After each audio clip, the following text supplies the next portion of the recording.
The house was so quiet that morning that I could hear the clock in the kitchen ticking from my bedroom. That old clock with the brass pendulum, the one Richard's mother had given us on our wedding day, counting seconds into the silence like drops of water into a still pond. 63 years old, and I had never noticed how loud silence could be, how it pressed against the walls, filled the corners, settled into the cushions of the couch like something alive. My brother Harold had been gone for 11 days. 11 days since the phone call that changed everything, the phone ringing at 6 in the morning while the sky was still gray and the coffee maker hadn't even finished brewing. 11 days since I drove to his empty apartment and stood in his kitchen, surrounded by his coffee cups with their rings of dried residue, his books stacked in crooked towers on every surface, his old sweaters still draped over chairs and smelling faintly of cedar and something else, something that was just him. I stood there breathing in that smell, trying to hold on to it, knowing it would fade, knowing that I was now the only one left. Our parents, gone. Our sister, gone 7 years ago. And now Harold, just me, standing in a dead man's kitchen with the afternoon light slanting through dusty blinds, wondering how a family of 5 becomes a family of 1. And then I heard it. A soft whimper from the back room, a sound so small, so fragile, that at first I thought I had imagined it. Maybe the building settling, maybe the wind against the window, but I hadn't imagined it. I walked down that narrow hallway, my footsteps muffled by the worn carpet, past the bathroom with its dripping faucet and the closet with its door hanging slightly open, and I pushed open the bedroom door. The hinges creaked softly, and there he was. A medium-sized dog with fur the color of honey and caramel, curled up on Harold's pillow, his body forming a tight crescent against the rumpled sheets that still held the impression of my brother's body. He was looking at me with eyes the color of autumn leaves, amber shot through with gold, and those eyes held the same grief I felt in my chest, the same weight, the same unbearable knowing.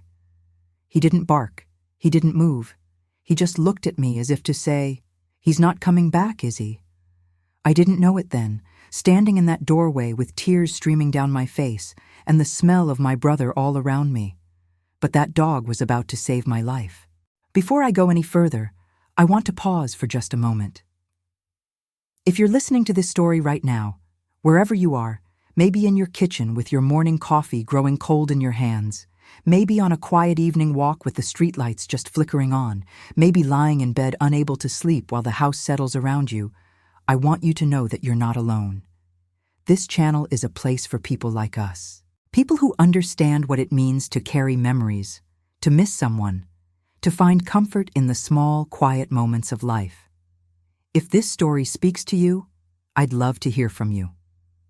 Leave a comment and tell me where you're listening from today. And if you haven't already, consider subscribing to this channel, not for numbers or statistics, but because every person who joins this little community makes it stronger, warmer, more like home. We're building something gentle here, together. Now let me continue. To understand what that dog meant to me, you have to understand what my life looked like before I found him on Harold's pillow. I had been married for 34 years to a man named Richard. Good man. Quiet man. The kind of man who fixed things around the house without being asked, who brought me yellow roses on ordinary Tuesdays just because he saw them at the grocery store and thought of me, who held my hand in the car even after 3 decades together, his thumb rubbing gentle circles on my palm while he drove. We raised 2 children in a small house with a big backyard in Ohio, a house with creaky stairs and a kitchen that smelled of coffee in the morning and pot roast on Sundays. Our daughter moved to Seattle after college and built a life that didn't have much room for phone calls home. Our son settled in Texas with his wife and their 2 children, and though he called on holidays and sent photos on birthdays, the distance between us grew wider every year. Not from anger, not from any great falling out, just from life. The slow, inevitable drift that happens when people grow up and move away and build worlds that no longer orbit around you. Richard died 4 years before Harold's phone call. Heart attack. Quick, the doctors said, as if that was supposed to be a comfort. One morning he was drinking coffee and reading the newspaper at the kitchen table, sunlight falling across his hands, his reading glasses slipping down his nose the way they always did. By noon he was gone. I remember standing in the hospital hallway, still holding my purse, still wearing the sweater I had thrown on when the ambulance came, a gray cardigan with a button missing that I had meant to fix for months. The fluorescent lights hummed overhead, harsh and unforgiving, and everything smelled of antiseptic and something worse. Something final. I kept thinking that this couldn't be real, that I would go home and he would be there, complaining about the neighbor's dog barking or asking what I wanted for dinner. But when I walked through our front door that evening, the house was dark. His coffee cup was still on the table, half full, cold. His reading glasses were folded beside it. He was never there again. The first year after Richard died, people came. Friends from church with casseroles wrapped in foil and sympathy wrapped in careful words. Neighbors with flowers that wilted on the counter because I forgot to put them in water. My daughter flew in for 2 weeks, sleeping in her old bedroom that still had posters on the walls from high school. My son called every Sunday at exactly 4 o'clock, and I could hear his children laughing in the background, living their lives, growing up without me. But grief has a shelf life in other people's lives. By the second year, the calls grew shorter, the pauses more awkward, the excuses more frequent.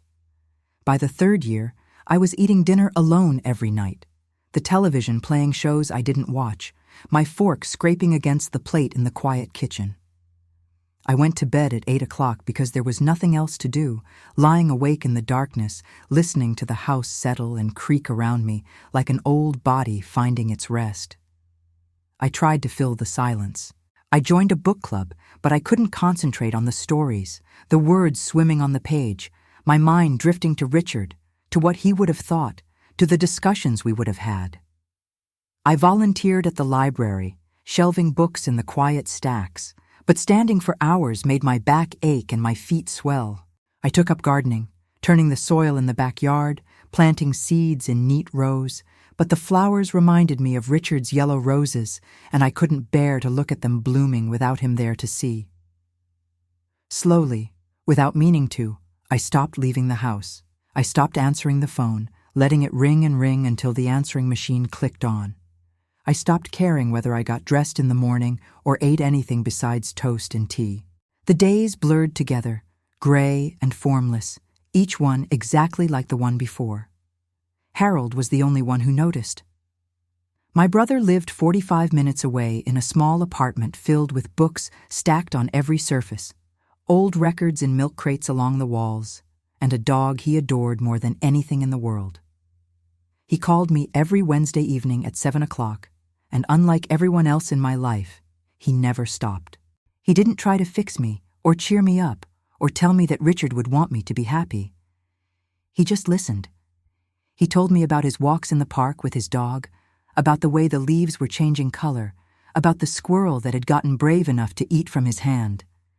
He told me about the birds he saw outside his window, the cardinals and blue jays, and once, excitedly, a woodpecker. He told me about the book he was reading, the soup he was making, the funny thing the mailman said about the weather. Small things, ordinary things, but they became the threads that kept me tethered to the world, thin golden threads stretching across the 45 minutes between us, holding me to something when everything else had let go. When Harold called to tell me he was sick, I didn't believe him at first. He sounded so normal, so calm.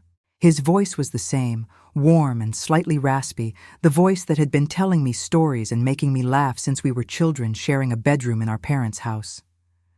But the cancer was aggressive, the doctors said. 6 months, maybe less. I drove to his apartment that weekend, my hands gripping the steering wheel so tight my knuckles went white, and I found him thinner than I expected, his clothes hanging looser on his frame, the hollows beneath his cheekbones deeper. But he was still Harold, still making jokes about the hospital food, still more worried about me than about himself.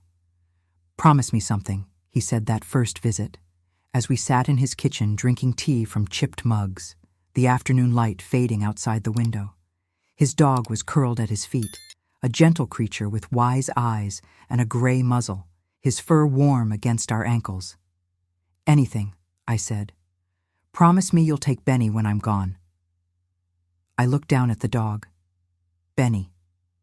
He was looking back at me with an expression I couldn't read, something ancient and knowing in those amber eyes.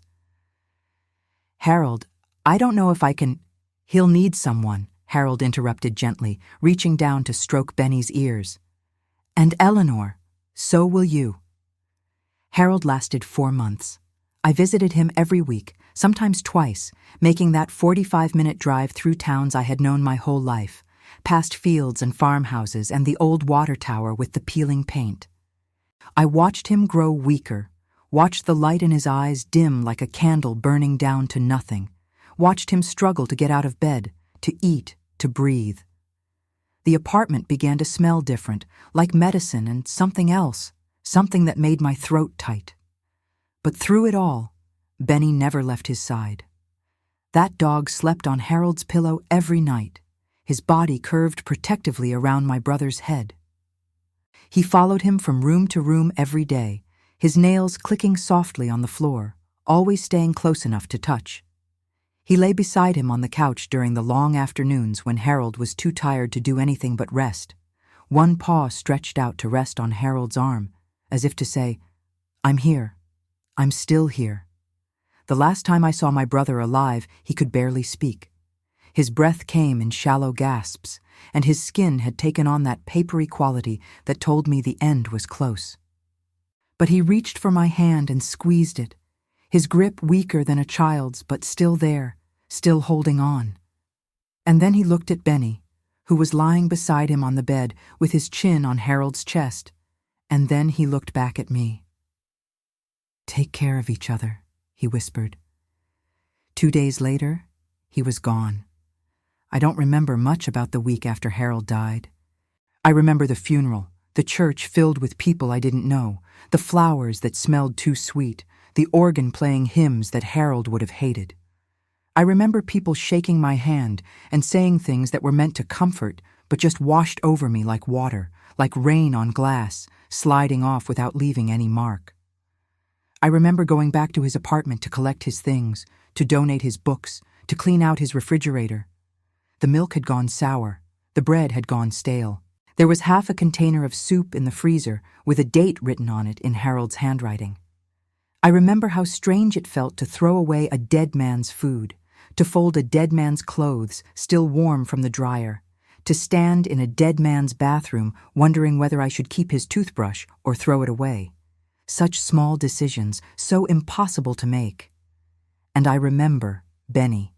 He hadn't eaten in 3 days, the neighbor told me. She was a kind woman with gray hair and worried eyes who had been feeding him since Harold went to the hospital, but he wouldn't touch the food. She showed me the bowls she had left out, the kibble untouched, the water barely disturbed.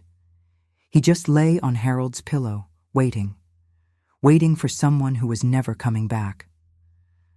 I knelt down beside him that day, in Harold's quiet bedroom, with the curtains drawn and the dust motes floating in the thin light that crept around the edges. I put my hand on his head, feeling the warmth of him, the softness of his fur, the slight tremor that ran through his body. "I know," I whispered. "I know exactly how you feel." He looked at me with those amber eyes, and something passed between us.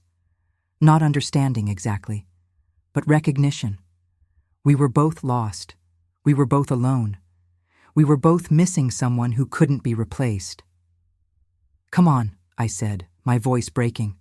"Let's go home." The drive back to Ohio was long and quiet. The highway stretched out ahead of us, gray and endless under a gray sky, the trees along the roadside already losing their leaves. Benny sat in the back seat, his head resting on the window, watching the world pass by. The glass fogged with his breath, and every now and then he would shift, his tags jingling softly, and then settle again. He didn't whine. He didn't bark. He just watched, the way I imagined he had watched the world with Harold for the past 9 years, his eyes tracking the fields and houses and cars that rushed past in a blur of color and motion. I wondered what he was thinking. I wondered if he knew that Harold was gone, or if he was still hoping that somehow, impossibly, he would see his person again. When we pulled into my driveway, the sun was setting, painting the sky in shades of orange and pink that seemed too beautiful for a day like this. Benny didn't move. I had to coax him out of the car, my voice soft, my hand extended, offering reassurance I didn't feel.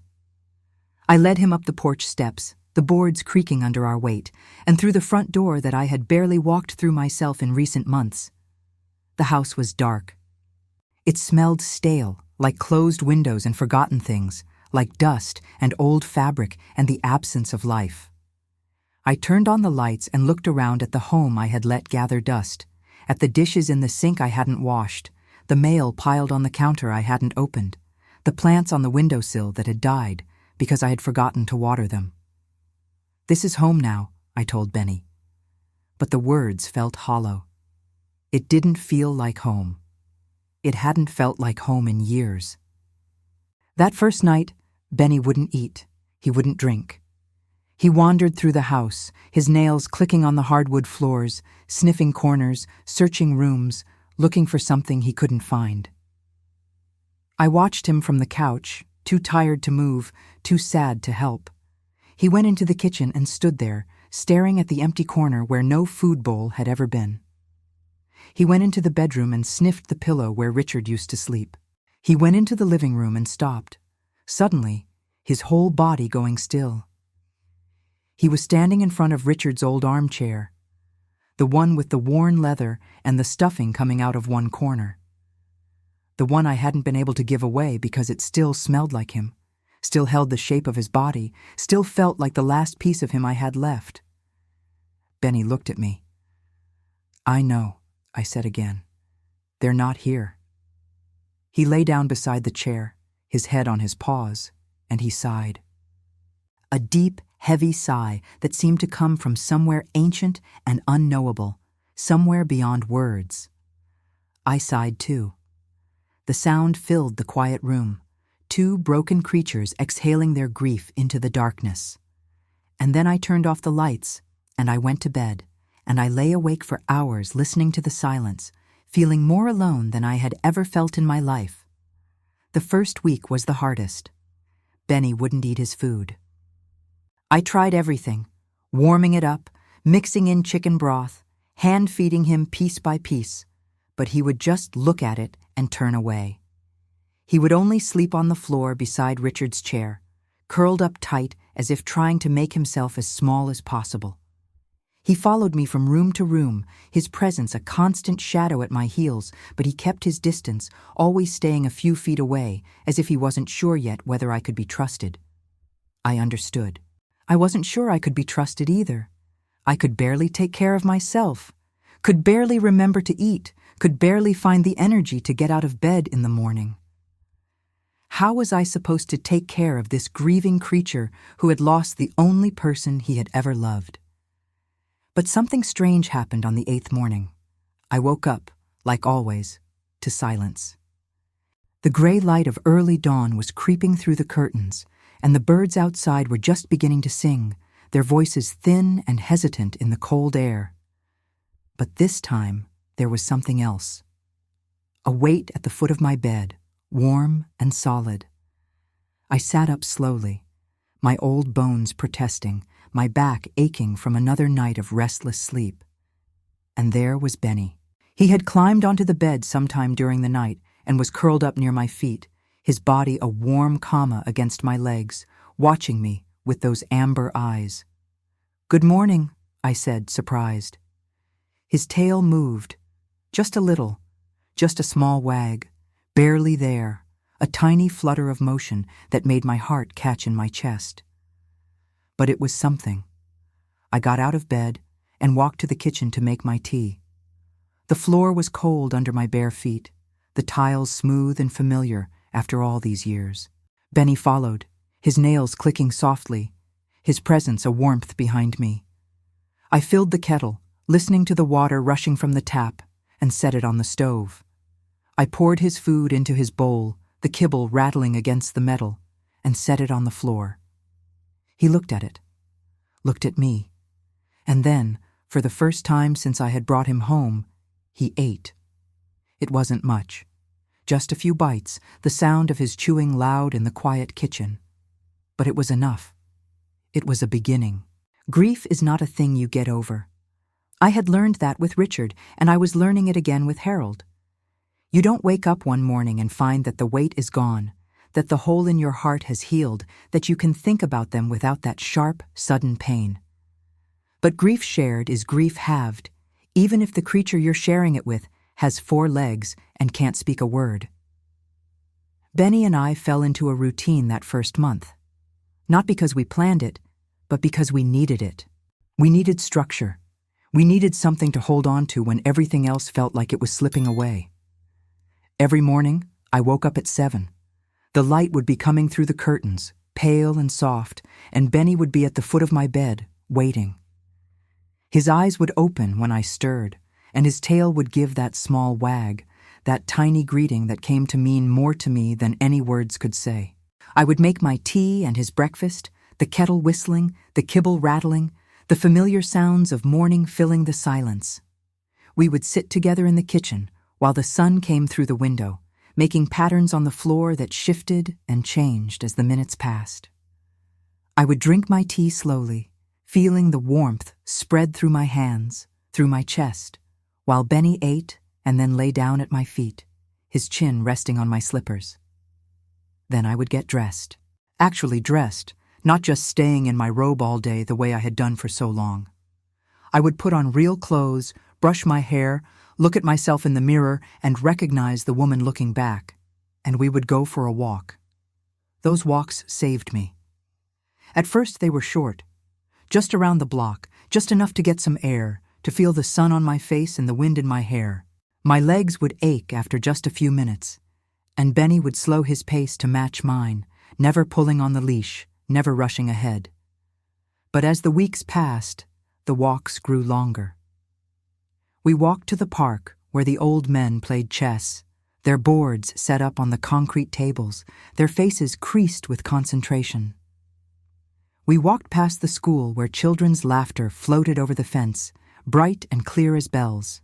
We walked along the river where the ducks gathered, their feathers gleaming green and brown in the sunlight, and Benny would stand at the water's edge, watching them with an intensity that made me smile.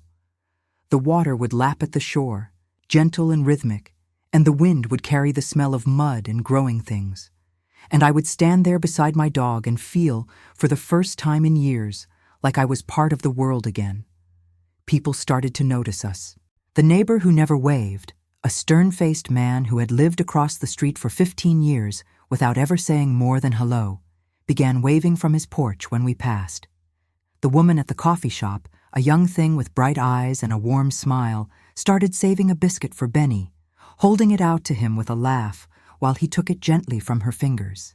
The mail carrier, who had been delivering to my house for 10 years without ever exchanging more than a nod, stopped one day and asked about my dog. "His name is Benny," I said. "He was my brother's." "He's a good-looking dog," the mail carrier said, bending down to scratch behind Benny's ears. "Seems like good company." "He is," I agreed. And I meant it. I meant it more than I had meant anything in a long time. There is a particular kind of loneliness that comes with aging. It's not the dramatic loneliness of young people, the kind that comes with heartbreak and unrequited love, and the fear that you'll never find your person. It's quieter than that, smaller. It creeps up on you slowly, settling into your bones like the cold, until one day you realize that the world has moved on without you, and you're not sure how to catch up. It's the loneliness of realizing that most of the people who knew you when you were young are gone now. The friends you grew up with, the family members who remembered you as a child, the teachers and neighbors and shopkeepers who were the fabric of your early life. They're gone, and with them went the version of yourself that existed in their memories. It's the loneliness of looking in the mirror and not recognizing the face looking back. The wrinkles that weren't there before. The gray hair that used to be brown. The eyes that have seen so much and yet still feel, somehow, surprised by time. It's the loneliness of having stories to tell and no one to tell them to. Of remembering things that happened 50 years ago with perfect clarity while forgetting what you had for breakfast. Of wanting to share a memory of Richard, of Harold, of your children when they were small, and realizing that there's no one left who would understand. No one who was there. No one who remembers. Benny couldn't understand my stories. He didn't know who Richard was, or why I cried when I talked about our wedding day. He didn't know who Harold was, except as the man who had loved him, the man whose scent was fading from the sweater I had taken from his apartment and kept in my closet. But he listened to them anyway. I started talking to him in the evenings when the house was quiet and the television felt too loud. I would sit on the couch with a cup of tea growing cold in my hands, the lamplight soft and golden, the windows dark with night. And I would talk. I told him about Richard, about how we met at a church picnic in 1978, a warm September afternoon with the smell of grilled hamburgers and fresh-cut grass in the air. He was wearing a blue shirt, and he had the kindest eyes I had ever seen, eyes that crinkled at the corners when he smiled. He spilled lemonade on my dress, the yellow liquid spreading across the white fabric, and he apologized for 20 minutes straight, getting napkins and dabbing at the stain and blushing so furiously that I couldn't help but laugh. I knew by the end of that afternoon that I was going to marry him. I didn't know how I knew, but I knew. I told him about our children. About Sarah's first steps, how she stood up on wobbly legs in the living room and walked 3 steps before falling into my arms, laughing with delight. About Michael's little league games, the smell of dirt and popcorn and summer, the way he would look up into the stands to make sure I was watching before every at-bat. About the Christmas when we couldn't afford a tree, so we decorated a houseplant instead, stringing it with popcorn and paper stars while the children sang carols off-key. I told him about Harold, about the summer we spent at our grandmother's farm when we were children, chasing fireflies through the tall grass, catching them in jars and watching them blink like tiny stars. About the way he used to make me laugh until my stomach hurt, until tears streamed down my face, until I begged him to stop because I couldn't breathe. About the phone calls every Wednesday at 7 o'clock that I would never hear again. The sound of his voice saying my name, the comfortable silence we could share because we had known each other our whole lives. Benny would sit beside me while I talked, his head on my knee, his eyes half closed, his breathing slow and steady. The weight of him was warm against my leg, solid and real, an anchor holding me to the present even as my mind drifted into the past. And sometimes, when I started to cry, when the memories became too much and the tears spilled down my cheeks, he would lift his head and press his nose against my hand, cold and wet, bringing me back, as if to say, I'm here. I'm still here. 3 months after Harold died, I got sick. It started with a cough, just a small thing, a tickle in the back of my throat, nothing to worry about. I drank more tea, sucked on honey drops, told myself it would pass. But the cough turned into a fever, heat spreading through my body like fire, and the fever turned into something worse. I woke up one morning unable to get out of bed, my whole body aching, my chest tight, my head swimming with dizziness and confusion. I lay there for what felt like hours, watching the light change on the ceiling, too weak to move, too scared to call anyone. Who would I call? Sarah was in Seattle, 3,000 miles and 3 time zones away. Michael was in Texas, busy with his job and his children and his life that didn't include me. My friends from church had stopped checking on me months ago, their casseroles and concern long since dried up. I was alone.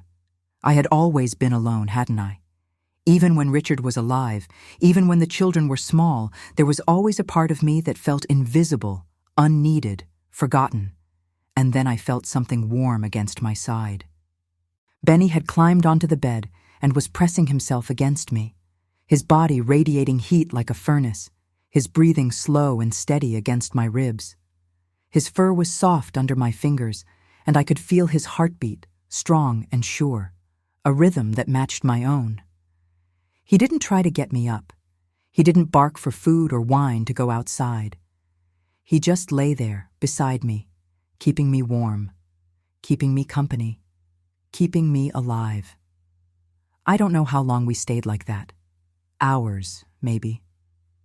The light shifted from morning to afternoon, the shadows lengthening across the floor, and still we lay there together.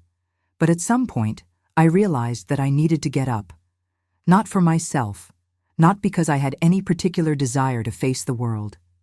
For him. Benny needed to eat. He needed to go outside. He needed me. That thought, that simple, small thought, was enough to make me move. I dragged myself out of bed, my legs shaking, my head spinning. I called my doctor, my voice hoarse and unfamiliar in my own ears. I got medicine, bitter pills that I washed down with water. I got better, slowly, day by day, while Benny watched over me with those amber eyes. But I never forgot that morning. I never forgot the feeling of Benny's warmth against my side, the way his presence had pulled me back from the edge of something dark and dangerous. He had needed me, and in needing me, he had reminded me that I was still worth something, that I still had a purpose, that there was still a reason to get out of bed in the morning. The seasons changed. Summer faded into autumn, the leaves turning gold and red and orange before falling to the ground in drifts that crunched under our feet. Autumn surrendered to winter, the air growing sharp and cold, the sky turning white with the promise of snow. And snow came, falling soft and silent, covering the streets where Benny and I walked, covering the world in white, muffling the sounds of the town until everything felt hushed and sacred. We walked more slowly in the winter, careful of ice, careful of cold. Benny's gray muzzle grew grayer, the white hairs spreading like frost across his face. My joints grew stiffer, my steps more cautious, my breath clouding in the frozen air. But we kept walking. Every morning, no matter the weather, we bundled up and went out into the world. I wore Richard's old wool coat, the one that still smelled faintly of him, and Benny wore a red sweater I had bought for him at the pet store, and together we made our way through the quiet streets. One December morning, as we made our way through the park, the snow crunching softly under our feet, a young woman stopped us. "Excuse me," she said, bending down to pet Benny. Her cheeks were pink with cold, and her eyes were kind. "I hope you don't mind me saying, but I've seen you two walking every day for months. You seem so happy together." I smiled, surprised. "We are," I said. "My grandmother just lost her husband," the young woman continued, her voice soft. "She's been so sad, so alone. I've been trying to convince her to get a dog, but she says she's too old." I looked down at Benny, who was leaning against the young woman's legs, accepting her attention with graceful patience. His tail was wagging slowly, his eyes half closed with pleasure. "Tell her something for me," I said. "Tell her that it's not about having enough years left. It's about making the years you have left matter. This dog didn't just give me company. He gave me a reason to get up in the morning. He gave me someone to take care of. He gave me back my life." The young woman's eyes filled with tears. "Thank you," she whispered. "I'll tell her." Benny turned 10 that January. I made him a special dinner, boiled chicken and rice, his favorite, the steam rising from the bowl and filling the kitchen with warmth. I sang him happy birthday while he looked at me with an expression of patient bewilderment, his head tilted to one side, his ears perked forward. Later that night, as we sat together on the couch, the television murmuring softly in the background, I ran my hand through his fur and thought about everything we had been through together. 1 year. It had been 1 year since I found him on Harold's pillow. 1 year since I brought him home, both of us broken, both of us lost, and in that year, everything had changed. I was still grieving. I would always be grieving.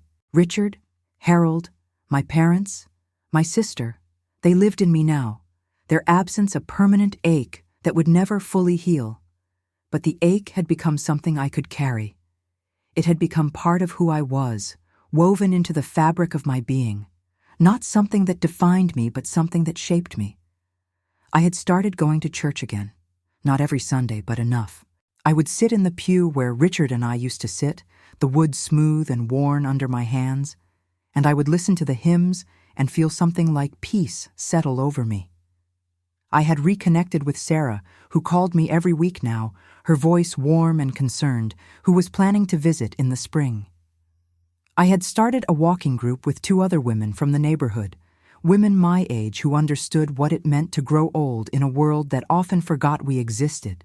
We walked together 3 mornings a week, our dogs trotting beside us, our conversation flowing easy and free.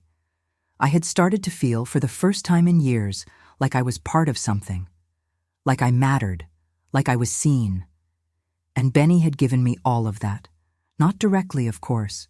He couldn't dial a phone or drive me to church, but he had gotten me out of the house. He had given me something to talk about when strangers stopped to pet him. He had reminded me every single day that I was capable of love and worthy of love in return. The moment I had feared came in March. I woke up one morning to thin gray light and the sound of birds singing outside my window. I reached down to feel for Benny at the foot of the bed, but he wasn't there. The sheets were cold where he usually lay, and a chill ran through me that had nothing to do with the temperature. I found him in the living room, lying beside Richard's old armchair, breathing heavily. His sides were moving in shallow, rapid breaths, and his eyes were open but unfocused, looking at something I couldn't see. Something beyond this room, beyond this world. I knew. I knew before I called the vet, before I knelt beside him on the cold floor. I knew. "It's okay," I whispered, my voice breaking. "It's okay, sweetheart. Harold's waiting for you. Richard's waiting too. You don't have to be strong anymore." Benny turned his head slightly, a movement that seemed to cost him everything, and he looked at me with those amber eyes, those beautiful eyes that had seen so much, that had watched Harold fade and had watched me come back to life. His tail moved, just a little, just a small wag, barely there. The same small wag he had given me that 8th morning when he finally decided to trust me. I called my daughter. I called my neighbor. I called the vet, my voice steady even though my hands were shaking. And then I lay down beside Benny on the floor, the carpet rough against my cheek, my arm around him, my face pressed against his fur. He smelled like warmth and home, like the walks we had taken and the evenings we had spent together, like everything good that had happened to me in the past year. I stayed with him, whispering to him, telling him that he was loved, that he was good, that he had saved me. I stayed with him until the very end. He went peacefully. That's what the vet said, and I believe it. His breathing slowed, grew quieter, gentler, until finally it stopped. The room was very still. The clock in the kitchen was ticking, the same clock that had ticked on the morning Harold died, the same clock that would tick long after I was gone. Just like Richard, just like Harold, just like everyone I had ever loved, Benny slipped away from me, leaving me behind. I cried for 3 days. I couldn't eat. I couldn't sleep.